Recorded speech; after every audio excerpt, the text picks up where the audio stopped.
Ino! Upa.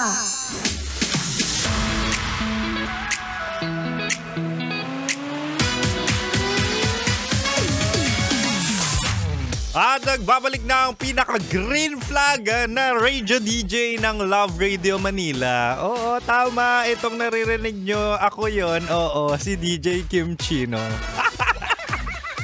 Time slot ko to, time slot ko. Kaya talagang iaangat ko ang aking bangko. Anyway, mahal, balik chinitok sa tayo sa pag-ibig mula sa chinito ng buhay mo. At di ba nga sabi ko kanina, ibibigay ko ang 3 rason kung bakit hindi ka crush ng crush mo. Recap na tayo, mahal. Sabi ko nga kanina, una, hindi ka crush ng crush mo kasi basic lang, hindi ka type. Yun mismo yun, hindi ikaw ang standard. Hindi magiging kayo, hindi ka gusto at kailanman hindi ka magugustuhan. Meron talaga mga preference, di ba? Ang mga tao. At kung hindi ka pumasok sa standards niya, ay talaga nga namang huwag kang umasang magiging kayo. Diba? At ang pangalawa, sabi ko rin kanina, hindi ka crush ng crush mo kasi hindi ka mysterious. Ito yung sinasabi natin na hindi ka marunong magpakipot, hindi ka marunong magpabitin. Diba? Yung binibigay mo na agad lahat. Nilalabas mo na agad yung mga alas mo. Kaya ang ending, hindi na siya naglo-look forward para ikaw ay kilalanin pa. Kunwari sa date, talaga nga namang unang date nyo pa lang ay talagang binuka mo na lahat. Ano yung binuka? Binuka mo na agad yung kamay kasi gusto mo mag-holding hands. Pero when in fact, hindi niya naman nilulook forward na hawakan ng iyong kamay. Binuka mo na agad ang iyong bibig. Imbis na dapat ngingiti ka lang, pero tinalakan mo na siya agad. Nilusot ang binuka. Hindi, ang akin lang naman dito, ang dating is getting to know with each other. So, give the opportunity and time para magkaroon ng tamang facing ang pagpapakilala nyo sa isa't isa. Ganun yun. Series ba? Series.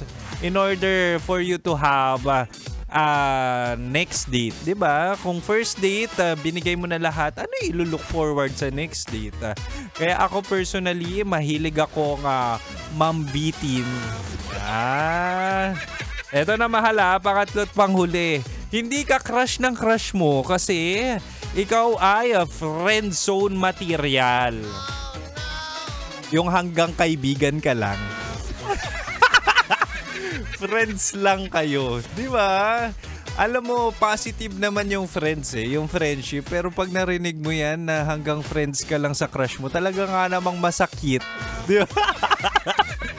Hindi, alamin mo lang yung boundaries mo. Kaya minsan wala kang pag-asa kasi wala talaga walang romantic sparks. Kumbaga gusto ka niya bilang tao, bilang kaibigan.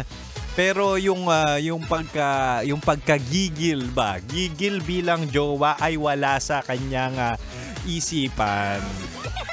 Na minsan mas komportable pa yung tao na maging kaibigan ka lang para at least walang break up, 'di ba? At sabihin na natin yung totoo, minsan hanggang kaibigan ka lang kasi hindi ka niya nakikita as a long-term partner or hindi ka kasama sa mga goals niya sa buhay. Aray ko. Sakit! Ang sakit, no? Tapos crush mo pa, yung pinapantasya mong papakasalan mo, papakasalan ka. And at the end of the day, at least friends kayo. Ganun na lang yung isipin nyo. Ganun na lang yung gawin nyo na minsan, kapag hindi kayo crush ng crush nyo, humanap na lang kayo ng iba pang crush. Di ba? At damihan nyo yung crush. Kung ma-broken ka naman sa isang crush mo, kung meron ka naman pangalawa, pangatlo, di marami kang inspirasyon. At tandaan nyo, more crushes, more chances of winning. Sige lang, mag-crush lang kayo ng crush at gawing inspirasyon sa buhay para happy-happy lang. Anyway, mahal, oras na naman para ako'y magpaalam. Bukas ulit, chinitox tayo. At syempre, ako pa rin to, ang spicy opa mo sa radyo na kapag natikman mo hahanap-hanapin mo. Ako to si DJ Kim Chino. Susunod na po si Rocky Terra at Titan Jello sa kanilang programang Rocky Secret Files with Titan Jello. Manatiling nakatutok dito lang sa 90.7 Love Radio. Kailangan pa bang i-memorize yan? Basic!